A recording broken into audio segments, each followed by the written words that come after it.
Start करते हैं अपन।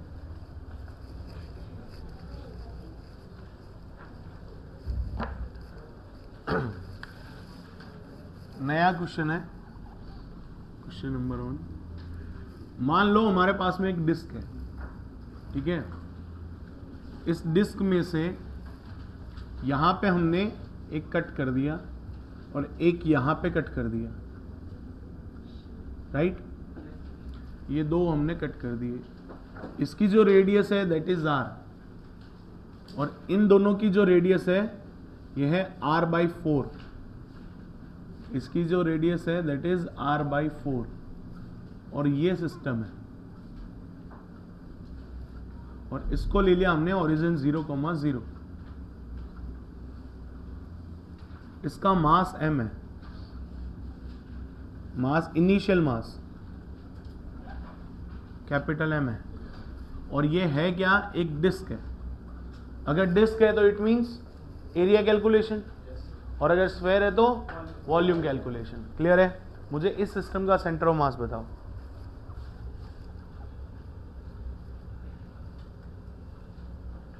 फटाफट करो,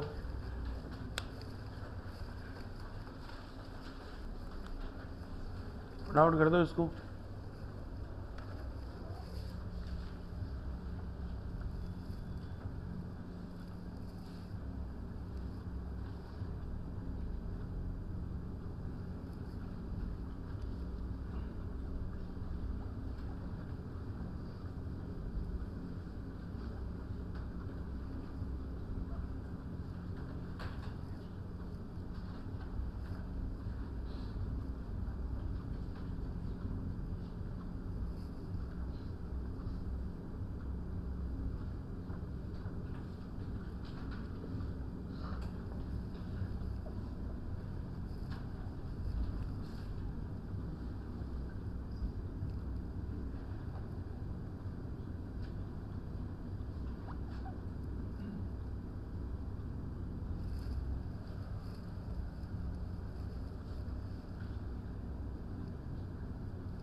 r/24, गलत।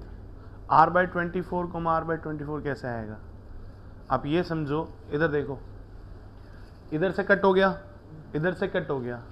तो थोड़ा शॉर्टकट ट्रिक अपनाओ, वहां पे ऑप्शन एलिमिनेट करने हैं अपने को। ये कट हो गया, ये कट हो गया। एक्सिस कौन सी सही है?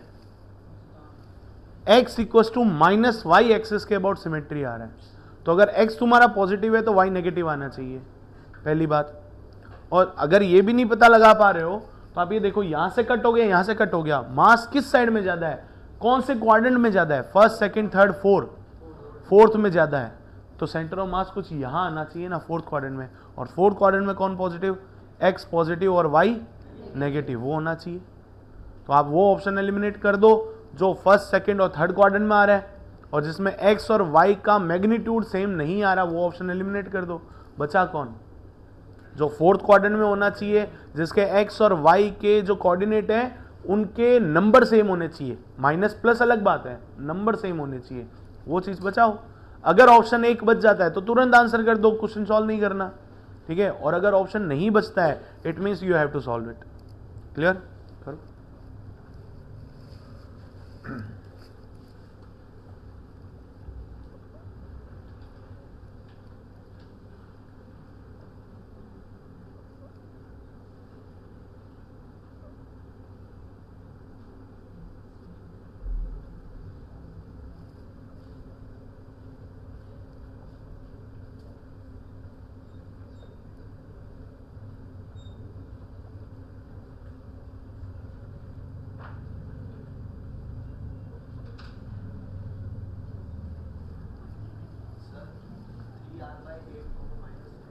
नहीं, 3r/8 और -3r/8 गलत है।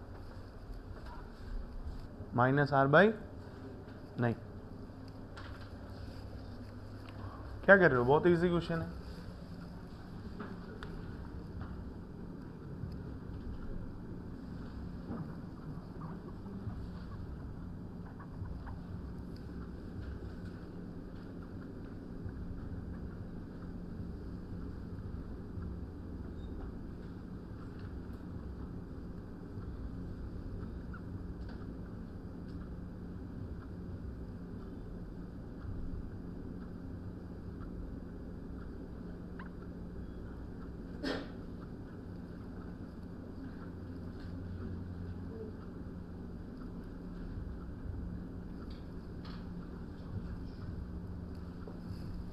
समझ गए?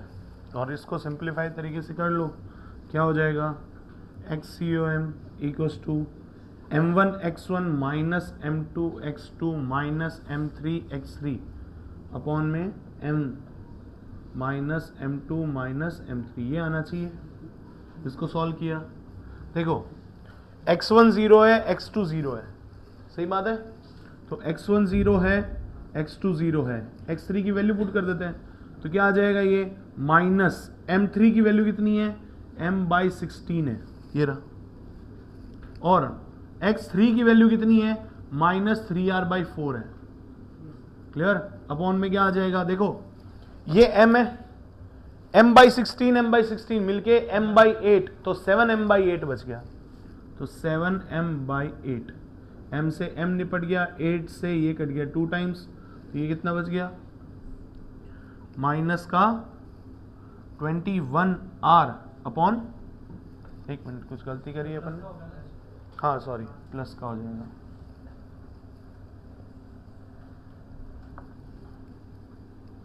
ये कितना बच गया 56 माइनस का प्लस 3r/56, ये बचना चाहिए। तो ये तो आ गया तुम्हारा क्या, XCOM। YCOM की बात करते हैं, तो YCOM में भी सेम करना पड़ेगा, M1y1 minus M2y2 minus M3y3 upon M1 minus M2 minus M3। अगर इसको सॉल्व किया तो ये तो 0 है, y3 0 है, बचा ये नेगेटिव, तो ये हो जाएगा minus M2 is M/16 and y2 is 3r/4, 7m/8, same calculation है, आंसर क्या आ जाएगा, -3r/56। क्लियर और नॉट? ये हो जाएगा तुम्हारा YCOM। तो आंसर क्या आ गया, XCOM, YCOM is 3r/56, -3r/56, ये आंसर हो गया, करेक्ट? नोट कर, समझे? मैं उसी सीक्वेंस में क्वेश्चन कर रहा हूं, जिस सीक्वेंस में, जिस पैटर्न में हमने किया है, सेम सीक्वेंस है, सीक्वेंस नहीं तोड़ रहा मैं। आप लोगों ने क्या x1 और x2 की वैल्यू सेम रखी है, y1 y2 y3 सेम आ रहा है, m1 m2 m3 आ रहा है, तो फिर कहाँ गलती करी है? छोटी मोटी कैलकुलेशन मिस्टेक मत करो, बहुत दुख देगी, बहुत। हो गया, नेक्स्ट करते हैं, चलो बहुत हो गया टाइम। नेक्स्ट क्वेश्चन, ये ओके। अब देखो, फर्स्ट हमने कर लिया था एड ऑन सिस्टम, जिसके अंदर हमने मास चेंज करके क्वेश्चन किया था। मास चेंज करके वो भी कैसे कि अपने वहाँ पे मास अननोन था, मास गिवन ही नहीं था, तो हमने वहाँ का क्वेश्चन कैसे किया, आयरन से। मटेरियल हमें गिवन कर रखा था, तो मटेरियल सेम है, तो वॉल्यूम कैलकुलेशन हो रही थी, 3D बॉडी थी। दूसरे क्वेश्चन के अंदर उसने डेंसिटी का डिफरेंस दे दिया, उसने कहा कि डेंसिटी इस रेशो में काम कर रही है, तो हमें कैसे क्वेश्चन करना पड़ा, रेशो में क्वेश्चन करना पड़ा। नेक्स्ट क्वेश्चन आया एड ऑन सिस्टम के अंदर, numerical question, theoretical answer. Next question किया cut off section. Cut off section में एक डिस्क में से एक ही डिस्क निकाली, फिर किया हमने 3D के लिए कट ऑफ सेक्शन, जिसमें से एक बड़े स्फेयर में से एक छोटा सा स्फेयर निकाल दिया। क्लियर। थर्ड क्वेश्चन करा अपन ने, 2 डिस्क निकाल दी एक ही डिस्क में से। क्लियर हुआ कि नहीं हुआ? इसी तरीके से अपन मल्टीपल क्वेश्चंस कर सकते हैं। ये तो था कॉर्नर से, समझ रहे हो नहीं समझ रहे हो? यहाँ पे भी पहले निकाला था तो वो कॉर्नर से निकाला था, वहां पे यहाँ पे भी निकाला है तो कॉर्नर से निकाल रहे हैं। मिड में से भी निकाल सकता है, कुछ यहाँ से निकाल सकता है, यहाँ से निकाल सकता है। वो थोड़ा ऐसे हो जाएगा कि कैलकुलेटिवली हो जाएगा नीट वालों के लिए, और ज्यादा कुछ नहीं है। आराम से कर सकते हो, हेजिटेट नहीं होना है। मेथड यही रहेगा, पैटर्न यही रहेगा। क्लियर है कि नहीं है? कर पाओगे? करें एक और क्वेश्चन? चलो एड ऑन क्वेश्चन करते हैं। एक कट ऑफ तो हो रखा है, एक एड ऑन करते हैं, उसके बाद में एक कट ऑफ और करते हैं, फिर अपन नेक्स्ट करेंगे मोमेंटम कंजर्वेशन, नया चैप्टर। अच्छा चलो, इसका एक वो एक्सेलेरेशन ऑफ द बॉडी और होता है, वो और कर लेंगे।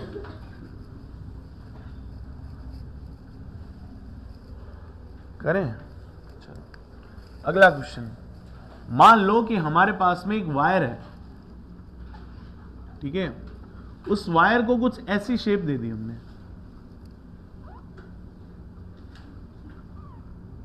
ठीक है? ये वायर है, इसको एक ऐसी शेप दे दी, ये हो जाएगा 0,0, यहां से यहां तक ये हो गया r, और इसकी रेडियस हो गई r, ठीक है? इसका सेंटर ऑफ मास निकालो, इस सिस्टम का सेंटर ऑफ मास निकालो, बस इतना ही गिवन है। एक वायर ले लिया, सिंगल वायर, ऐसे लंबा वायर लेके आया मैं दुकान से, उसको क्या करी, एक शेप दे दी। समझ रहे हो मेरी बात? नहीं समझ रहे हो? जैसे अपन रिंग बना देते हैं एक वायर की, जैसे ये है, ये कैसे बना होगा?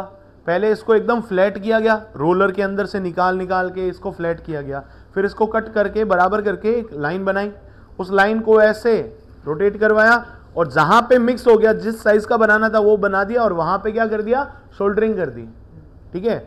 वहां पे उसको क्या कर दिया, एक वेल्ड कर दिया, ऐसे समझ लो। सोल्डरिंग समझते हो? तो वो सोल्डरिंग कर दी, तो ये कड़ा बन गया पूरा। क्लियर? वैसे ही हमने इसको राउंड शेप नहीं देके ऐसी शेप दे दी। अब ये कौन कौन सी शेप है? 2 शेप है। एक तो होगी सिंगल रॉड, और एक हो गया हाफ रिंग। समझ पा रहे हो नहीं समझ पा रहे हो? तो क्या मैं इसको ऐसे बना सकता हूं? रॉड 0,0, इसका मास पता नहीं, तो आप m1 मान लो, और यहां पे 0,0 है, एक है हाफ रिंग, ठीक है?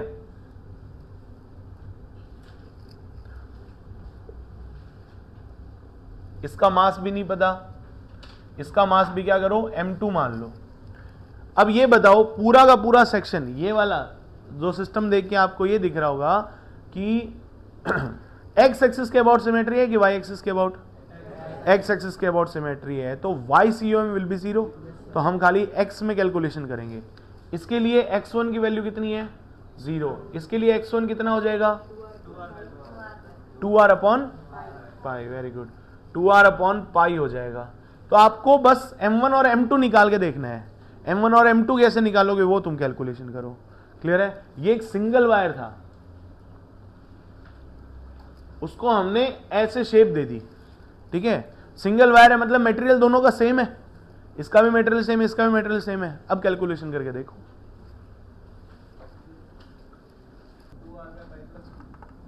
2r by, very good, correct हुआ। अब m1 और m2 पता नहीं है, सिंगल वायर है, यहां से क्वेश्चन निकल के आया, मतलब सर इनकी डेंसिटी सेम है। अब वायर बोला है तो डेंसिटी किस रेशो में लेंगे? वायर बोला है तो डेंसिटी कौन सी कैलकुलेट करनी पड़ेगी? लैम्डा, सिग्मा की रो? लैम्डा। क्लियर है? तो लैम्डा सेम होना चाहिए।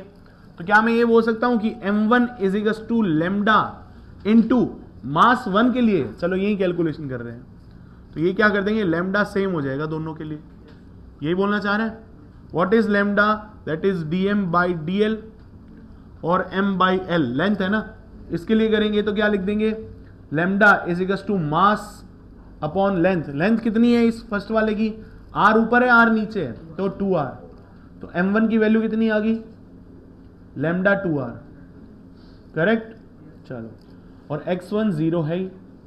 इधर बात करी लैम्डा की, तो ये हो गया m2 अपॉन में लेंथ कितनी है इसकी 2 pi r complete periphery, 2 pi r complete circumference है, हाफ के लिए पाई आर, तो ये कितना हो जाएगा पाई आर।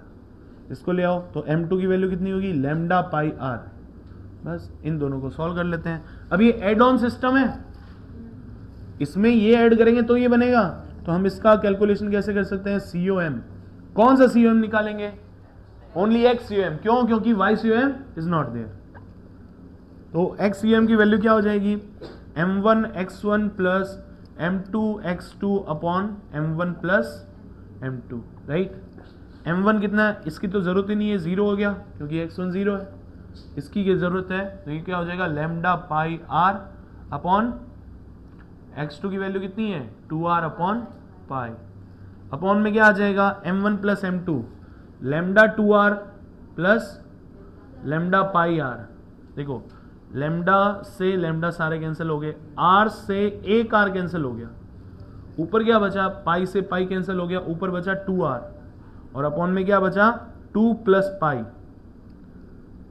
ये हो जाएगा तुम्हारा x COM, करेक्ट। तो x COM और y COM के कोऑर्डिनेट्स बताओ, ये हो जाएगा 2r अपॉन पाई प्लस 2 0, ये आंसर हो जाएगा। क्लियर, करो नोट, है कि नहीं। चलो कीमत समझो, कीमत, टाइम की कीमत समझो, और टाइम की कीमत समझते हुए ये वाला क्वेश्चन जल्दी करना। ये एक डिस्क है, आवाज नहीं, जिसकी रेडियस 4r है, ठीक है, इनिशियल मास m है, आवाज नहीं करो, इनिशियल मास m है, इसका यहां पे सेंटर को मान लिया 0,0 पे। अब मैं यहां से कट कर रहा हूं, देखना गौर से, मैंने यहां से कट करा एक, ये यहां से r डिस्टेंस पे है, यहां से भी r डिस्टेंस पे है, और बचा हुआ जो भी सेक्शन है इसका तुम्हें सेंटर ऑफ मास निकालना है।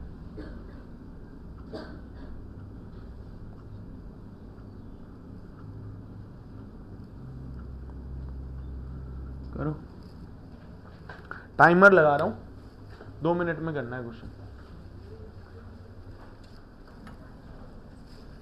सिंपल है, जल्दी करो यार, कितना टाइम, 2r/15 माइनस का ये आना चाहिए। सिमेट्री है x एक्सिस में, तो y COM विल बी 0, भाई सिमेट्री दिख रही है तुम्हें, y COM 0 हो जाएगा, और x COM कैलकुलेशन करनी पड़ेगी।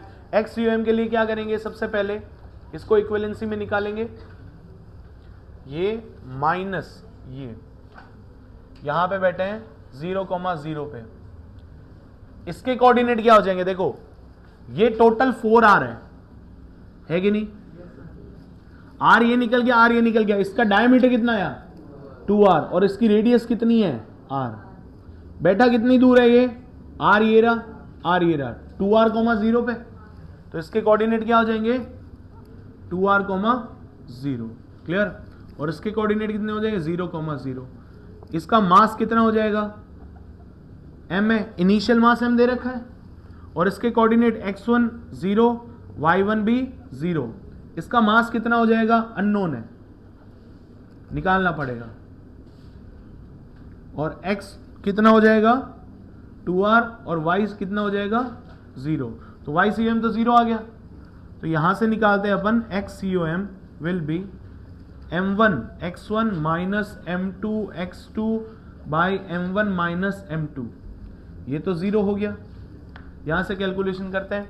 अब मास अननोन है, तो हम क्या करेंगे, सर पाई r स्क्वायर है तो मास m है, 1 है तो m अपॉन में 16 पाई r स्क्वायर, और अगर पाई r स्क्वायर कट कर दिया तो क्या बन जाएगा m/16 पाई r स्क्वायर, इससे ये कैंसिल हो गया, बचा क्या m/16, करेक्ट, क्लियर। अब m/16 है, इसके ऊपर वैल्यू पुट कर दो। m की वैल्यू कितनी है, m/16, इसकी वैल्यू 2r अपॉन में क्या हो जाएगा, m/16 माइनस, सो m माइनस m/16, 15m/16, इससे ये निपट गया, m से m निपट गया, क्या आया, -2r/15। तो XCOM YCOM कितना हो गया, XCOM YCOM will be -2r/15, 0, correct और नॉट, क्लियर हो गया। चलो नेक्स्ट करते हैं, आप लोग हेडिंग डालो, motion of centre of mass.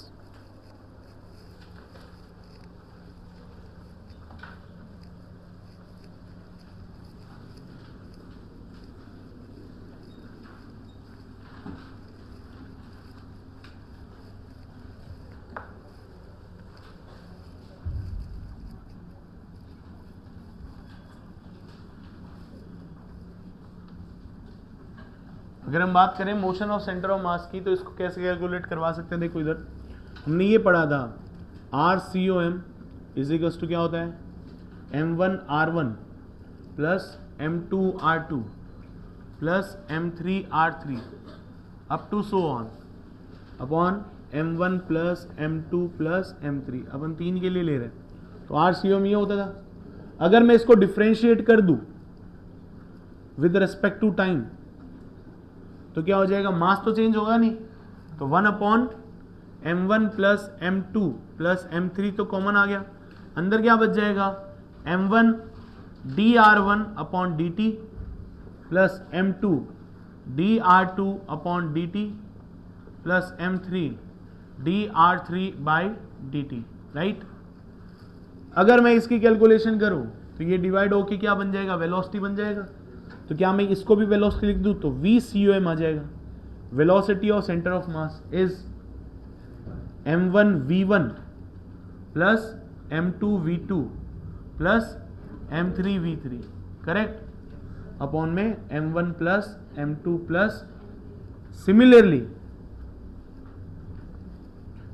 ACOM क्या हो जाएगा, m1 a1 plus m2 a2 plus m3 a3 divided by m1 plus m2 plus m3, clear और नॉट। ध्यान से देखो अगर इसको, तो मैंने यहां पे वेक्टर्स यूज किए हैं, राइट।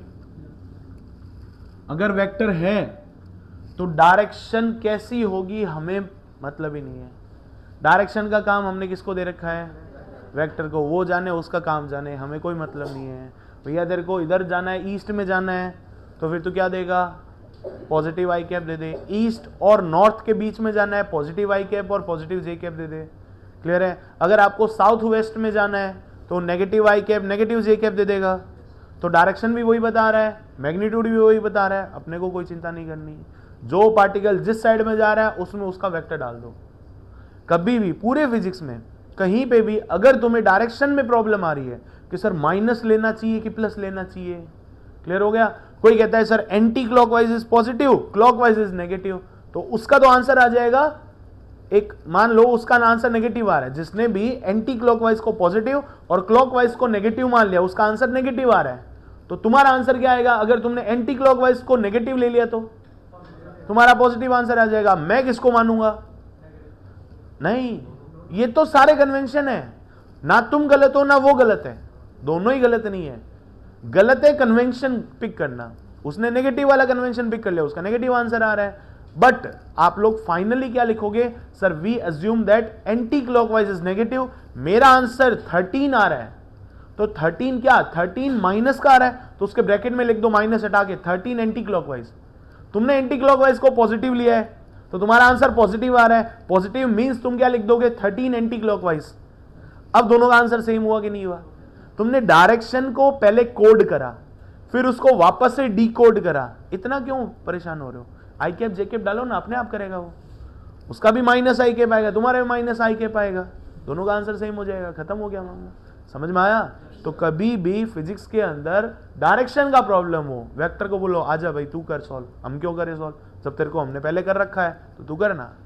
क्लियर हुआ? ये ध्यान रखना। डन है? फटाफट नोट करो इसको, फिर इस पे क्वेश्चन करते हैं। 70% का क्राइटेरिया नीट के लिए, और इस फरवरी में पता चल जाएगा, जब नीट का वो आएगा ना, ब्रोशर आएगा, तब पता चल जाएगा क्या होगा क्या नहीं होगा। तो मिनिमम 70%, तो 12th पे फोकस ज़्यादा रहेगा, सोच के देखो। इसलिए try to dummy it, otherwise कोई बात नहीं। क्लियर है? करें आगे। अगर मान लो इसी के ऊपर मैं बात कर लूं नेक्स्ट, हमारे पास में एटवुड मशीन है एक, जानते हो एटवुड मशीन क्या होती है? इस साइड में हो गया एक M1, इस साइड में हो गया M2, राइट? यहां पे अब मान लेते हैं कि M1 is greater than M2। Question आया acceleration of centre of mass of this given system. System में कितने पार्टिकल्स हैं? 2 पार्टिकल है। ये M1 है और ये M2 है, तो ये नीचे जाएगा A एक्सेलेरेशन से, तो ये ऊपर जाएगा A एक्सेलेरेशन से। करेक्ट और नॉट? ठीक है। ये जाएगा M1G नीचे और ये जाएगा टेंशन ऊपर, टेंशन ऊपर, M2G नीचे। अपन इसको सॉल्व करते हैं। खींचने वाला माइनस रोकने वाला इक्वल्स टू चलाने वाला, खींचने वाला माइनस रोकने वाला इक्वल्स टू चलाने वाला, दोनों को ऐड कर दो, ये गए, क्या बचा? M1 minus M2 by M1 plus M2 into G equals to A। ये A एक्सेलेरेशन आ गया। ये तो एक्सेलेरेशन सिस्टम का नहीं है, सिस्टम के सेंटर ऑफ मास का नहीं है, ये एक्सेलेरेशन है इंडिविजुअल बॉडीज का। समझ पा रहे हो नहीं समझ पा रहे हो? सेंटर ऑफ मास का सिस्टम निकालने के लिए हम क्या करेंगे? A of COM is equals to क्या हो जाएगा? M1A1 plus M2A2 upon M1 plus M2, right? इसको कर लो सॉल्व। ACOM क्या आ जाएगा? M1 पड़ा है, A1 की वैल्यू बताओ। A1 की वैल्यू ये है ना, क्या लिख देंगे? M1 माइनस M2 अपॉन में, ऐसा करते हैं इसको एक बार A ही पड़ा रहने देते हैं, A है ना इसका आंसर, बट ये M1 जा किधर रहा है? नीचे, तो क्या लिखेंगे? Minus J cap. और ये क्या लिखेंगे M2 के लिए? M2 इंटू A2 की वैल्यू भी A ही है ना, लेकिन जा रहा है J कैप में, M1 प्लस M2। यहां से A कॉमन ले लेते हैं, तो क्या आ जाएगा? M1 माइनस M2 अपॉन में M1 प्लस M2 A और माइनस J कैप कॉमन लिया मैंने, नहीं समझे? यहां पे आना था M1 नेगेटिव, लेकिन मैंने लिख दिया पॉजिटिव। क्यों? क्योंकि मैंने माइनस J कैप कॉमन लिया है। माइनस J कैप कॉमन लिया, M1 पड़ा है, माइनस J कैप कॉमन लिया तो माइनस M2 हो जाएगा। समझ गए नहीं समझ गए? इसलिए माइनस J कैप कॉमन ले लिया। अब A की वैल्यू पुट ऑन कर सकते हैं, M1 माइनस M2 अपॉन में M1 plus M2 multiply by A की वैल्यू क्या है? M1 minus M2 upon M1 plus M2 into G, किस साइड में? माइनस J कैप में। तो final answer is M1 minus M2 by M1 plus M2 power 2 into G minus J cap, that is acceleration of centre of mass of given system. Clear और not? अब हम क्या करते हैं, अब देखो फर्क देखो क्या है। M1 minus M2 upon M1 plus M2 into G, ये तो तुम सब निकाल लोगे। सेंटर ऑफ मास का क्या हो जाएगा? इसका स्क्वायर हो जाएगा, इंटू G हो जाएगा। तो पंगा हो रहा है ना, प्रॉब्लम आ रही है। ये आंसर अलग आएगा, ये आंसर अलग आएगा। अपन तो इसको देख के फटाफट निपटा देंगे और यही फर्स्ट ऑप्शन में मिलेगा। अरे सर हमारा आंसर आ गया, ये क्लिक और ये नेगेटिव। समझ गए? तो इस तरीके का नहीं करना, शांत स्वभाव से करना है और इस तरीके से आंसर आएगा। प्रॉब्लम हुई क्या तुम्हें डायरेक्शन में? नहीं हुई। क्यों? क्योंकि वेक्टर को बुला लिया, वो काम कर रहा है अपना और अपन अपना करो फिर अपना।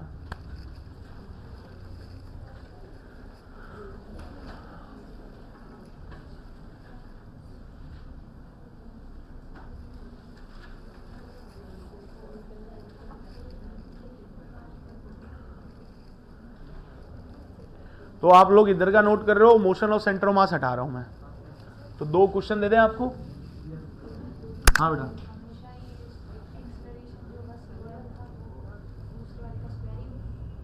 नहीं, मैं एक ही बात बोलता हूं पूरे फिजिक्स में। क्या बोलता हूं मैं फॉर्मूले के लिए?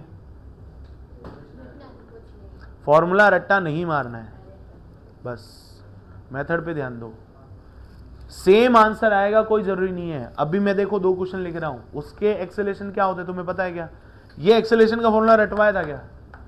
अगर रटवाया होता तो मैं सीधा फॉर्मूला लिखता ना, ये क्यों लिखता? एफबीटी क्यों बनाता? फॉर्मूले रट्टे नहीं मारने, केमिस्ट्री बॉटनी जूलॉजी नहीं है, इवन मैथमेटिक्स भी नहीं है कि साइन थीटा कॉस थीटा के सारे फॉर्मूले याद कर लिए, ए प्लस बी ए माइनस बी वाले, नहीं।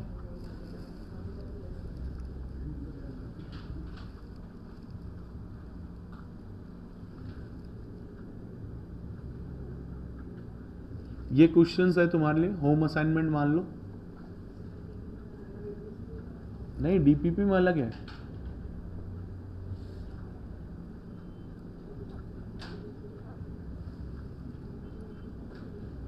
ये फिक्स है, ये हिल नहीं रहा है, ठीक है, और इसका कोई मास गिवन नहीं है, कोई फ्रिक्शन भी नहीं है। तो मुझे बताना है कि एक्सेलेरेशन ऑफ सेंटर ऑफ मास कितना हो जाएगा इस सिस्टम का। कर पाओगे? पहले इंडिविजुअल एक्सेलेरेशन निकाल लो, जो कि तुम एनएलएम की मदद से निकाल सकते हो, राइट। वो इंडिविजुअल निकालने के बाद में सीओएम मेथड लगा दो तो सेंटर ऑफ मास का एक्सेलेरेशन आ जाएगा, बहुत सिंपल है। चलो, एक ये हो गया, एक और कर देते हैं। शायद तुमने ये और पढ़ा होगा जिसके अंदर नेगेटिव नेगेटिव आंसर आ रहे थे, परेशान हुए थे लेकिन यहां पर फ्रिक्शन नहीं दे रहा मैं, इसलिए इतना परेशान नहीं होना है। परेशान करने के लिए तुम्हारे पास में संडे का पेपर है।